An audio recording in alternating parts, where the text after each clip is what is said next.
পশ্চিমবঙ্গ ও ভারতের অন্যান্য অঞ্চলের সঙ্গে ভৌগোলিক দূরত্ব হ্রাস করতে বাংলাদেশের ভেতর দিয়ে পশ্চিমবঙ্গে যাওয়ার করিডোর চেয়েছেন মেঘালয় রাজ্যের মুখ্যমন্ত্রী কনরাড সাংমা। শুক্রবার রাজধানী শিলংয়ে নিজ কার্যালয়ে সাংবাদিকদের সঙ্গে এক মতবিনিময় সভায় এ প্রসঙ্গে বলেছেন তিনি। সাংমার প্রস্তাবিত এই করিডোরটির দৈর্ঘ্য হবে 100 কিলোমিটার বা তার চেয়ে বেশি এবং সেটি মেঘালয়ের মহেন্দ্রগঞ্জের সঙ্গে পশ্চিমবঙ্গের দক্ষিণ দিনাজপুর জেলার বন্দর শহর হিলিকে সংযুক্ত করবে।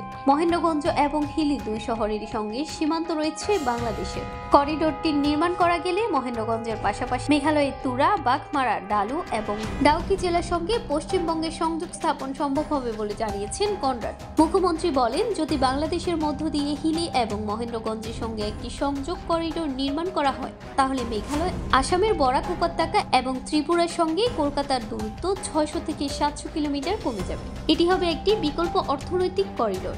তবে কবে নাগাদ এটি হতে পারে তা বলা একটু কঠিন, কারণ এর সঙ্গে বাংলাদেশের সরকারও যুক্ত। বাংলাদেশের সরকার পরিবর্তনের আগে এই ইস্যুতে ঢাকার সঙ্গে মন্ত্রী পর্যায়ে বৈঠক করেছিল নয়াদিল্লি।